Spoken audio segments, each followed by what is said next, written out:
The year is 1700. We are in Japan, a nation sealed off almost entirely from the outside world, locked in a rigid and absolute order under the iron rule of the Shogun. The age of endless civil war is over. For nearly a century, there has been peace, a tense, controlled, watchful peace enforced by the most disciplined warrior class the world has ever produced, the samurai. And you do not merely belong to that class. You stand at its very summit.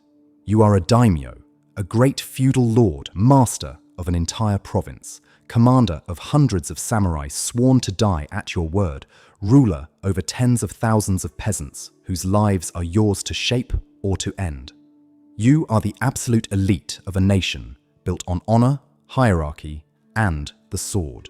Using advanced AI trained on the surviving castles and gardens of Japan, the household codes of the great clans, the records of the shogun's court, and the writings of the samurai themselves, we have reconstructed a single day in the life of a feudal Japanese lord. Step past the white walls of the castle, beyond the kneeling guards, into a world where power is measured not in gold, but in rice, in loyalty, and in the perfect mastery of oneself. In Rome, the ultimate luxury was silence. In the Gilded Age, it was burning money for sport. For you, the daimyo, the highest luxury of all is something the rich of other ages could never grasp: restraint. Anyone can pile on gold, anyone can shout their wealth, but true status here is proven by what you refuse to display, by a single flower in an empty room, by perfect self-control, by a calm so complete that not even the threat of death can disturb it. Your power is not loud. It is silent, disciplined, and absolute, and it begins the moment you open your eyes. You wake at dawn in your private chambers within the castle keep. There is no clutter here, no gilded chaos. The room is austere and breathtakingly refined. The floors are covered in tatami mats of woven rush, their edges bound in silk, fitted together in perfect proportion. The walls are sliding screens of paper and wood that glow softly with the morning light. You sleep on a simple futon laid directly on the mats, which is folded away and hidden the instant you rise, so that the room becomes empty again, clean and serene. Through an open screen, you see your private garden, raked white gravel, a few carefully placed stones, a single twisted pine, a stone basin where water drips in slow, deliberate rhythm. Every element is intentional, nothing is accidental. The emptiness itself is the luxury, the visible proof that you are a person of supreme cultivation and control. But do not mistake this serenity for softness. Before anything else, you train. In the cold dawn air, you move through the forms of the sword, the same disciplines your ancestors used in war, repeated thousands upon thousands of times, until the blade becomes an extension of your own spirit. You may live in an age of peace, but you must be ready to kill and to die at any instant. That readiness is the core of who you are. You are dressed by attendants with quiet precision. Layers of silk kimono are wrapped around you, and over them, for formal occasions, the stiff-shouldered ceremonial garments that mark a man of high rank. Upon every garment is your family crest, the mon, a single elegant emblem that announces your bloodline at a glance. Your colors are deep and restrained: indigo, charcoal, muted gold, for garish brightness is the mark of a vulgar man, and a daimyo is never vulgar. An attendant carefully tends your topknot, the hair drawn up and bound in the style permitted only to the warrior class, the crown of the head shaved smooth. And then come the two swords. A long blade and a short blade worn together at your waist. They are not mere weapons. They are your soul, and they are your right. Only the samurai class may carry two swords. A merchant, no matter how rich, a farmer, no matter how strong, may be cut down where he stands for the insult of bearing one. These swords are forged by master smiths through a near-sacred process, folded steel of extraordinary beauty, and a fine blade is a treasure passed down for generations, worth a fortune in itself. By mid-morning, you hold audience with your retainers. Your most senior vassals, the chief elders of your house, kneel before you to report on the affairs of the domain. This is the engine of your power, loyalty. Every samurai beneath you has sworn absolute fidelity, bound by a code of honor more binding than any law. In return for their service and their lives, you grant them a stipend, paid not in coins, but in rice. For here is the strange truth of your world. Wealth is measured in rice. A daimyo's rank is counted in koku, the amount of rice needed to feed one person for a year, and the greatest lords command hundreds of thousands of koku. Your storehouses of grain are your treasury. And the social order is rigid beyond imagining. At the top, the samurai, the warriors and rulers. Below them, the farmers, honored because they grow the rice that feeds the nation. Below them, the artisans. And at the very bottom, despised in theory, the merchants, scorned precisely because they produce nothing and merely move money. It is a world that holds the warrior and the farmer noble, and the man of money low, the exact opposite of the ages of gilded excess. And the gap is enforced by steel. A samurai who is gravely insulted by a commoner holds, in principle, the right to strike that commoner dead on the spot. Your authority over the lives below you is, quite literally, a matter of life and death. By late morning, you turn to the grinding business of governing a domain. Your stewards report on the rice harvest, the foundation of everything. From your peasants, you collect a heavy tax, often nearly half of all the rice they grow, leaving them just enough to survive and to plant again next year. A cruel saying of the age held that peasants were like sesame seeds. The harder you squeeze them, the more you get. And yet, here lies your secret shame and the great irony of your refined world. Despite all your rice and rank, you are very likely in debt, and you are in debt to the merchants you are taught to despise. For maintaining a castle, an army of retainers, and the lavish appearances your status demands costs more cash than your rice can easily provide, and the lowly merchant houses have become the true bankers of the realm.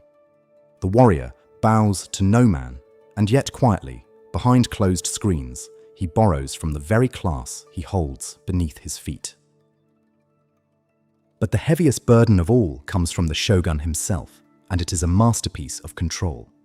Every daimyo is required to spend alternate years living in the shogun's capital, far from his own domain, and when he returns home, he must leave his wife and his heir behind in the capital, as hostages. Should a lord ever consider rebellion, his own family would pay with their lives. And the journey itself, the great processions back and forth across the country, with hundreds of retainers in matching livery, is so staggeringly expensive that it deliberately drains the wealth of every lord, keeping the daimyo too poor, too watched, and too divided ever to rise against the shogun. Your gilded chains are very real. Even your family is an instrument of state.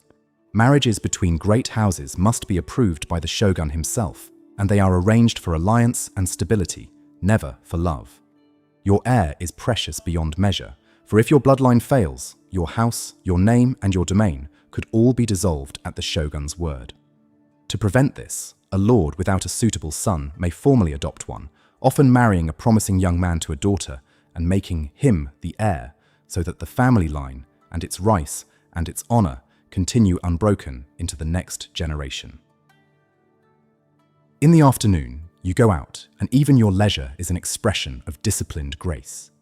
Perhaps you ride out to hunt with falcons, an ancient and noble pursuit, the trained bird launching from your gloved fist to strike its prey from the sky, a sport reserved for the highest ranks.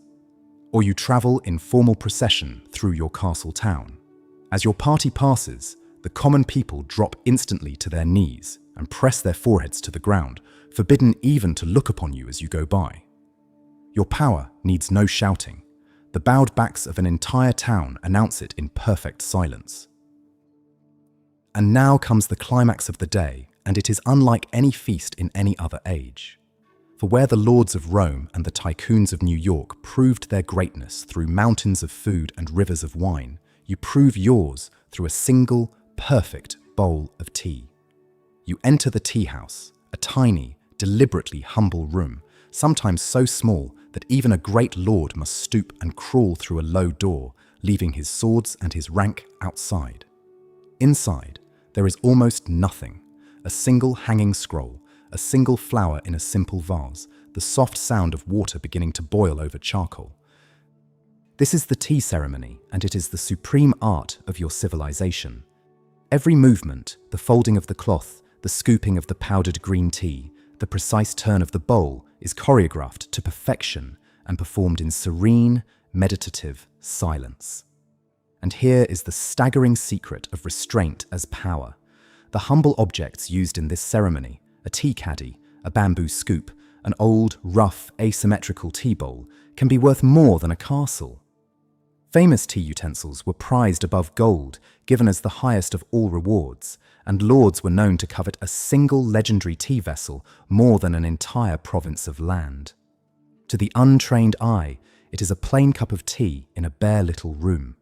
To those who understand, it is the most concentrated display of wealth, taste, and spiritual mastery in all the world. The whole philosophy is captured in a single idea, finding profound beauty in simplicity, imperfection, and the quiet passing of things. In the evening, perhaps, you watch a performance of the classical theatre where masked actors move with slow, hypnotic precision through ancient stories of warriors and ghosts and gods, accompanied by flute and drum. Refined, restrained, profound, everything your world holds dear. Late at night, the castle falls silent. You sit alone in your chamber, the lamplight low, the garden dark beyond the open screen. You command thousands of lives. You hold the power of death in your hands. And yet, your entire philosophy turns on a single, austere truth that the rich of no other age would dare to embrace. The way of the samurai is found in death. Where the Pharaoh sought to escape death, where the noble of France tried to buy his way past it, and where the tycoon of New York tried to drown it in marble and charity, you do something far stranger and far harder. You befriend it. A true samurai lives every single day prepared to die at any moment, holding his life so lightly that no fear, no threat, no enemy can ever command him. This perfect readiness is the source of his absolute calm.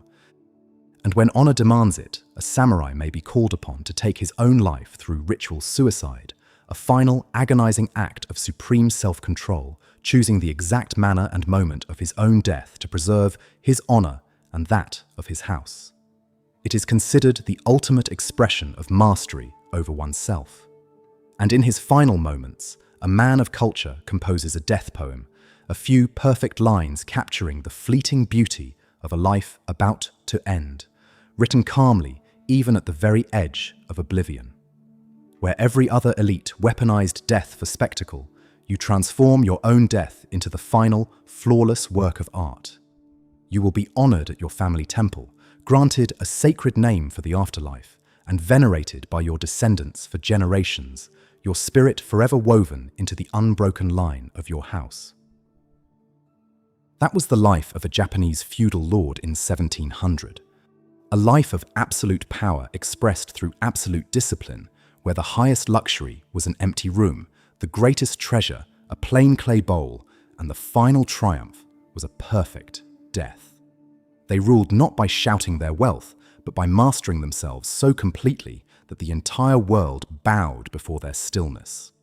The age of the samurai eventually ended, swept away as Japan hurtled into the modern world. But the silent gardens still stand, the tea is still whisked in slow, perfect circles, and the swords still gleam in their cases, the eternal monument to men who believed that the greatest power of all was the power to need nothing. History remembers the warriors who conquered empires, but the samurai sought to conquer something far harder, himself. This video is brought to you by the Paladin Learn History app. Scan the QR code to learn more history.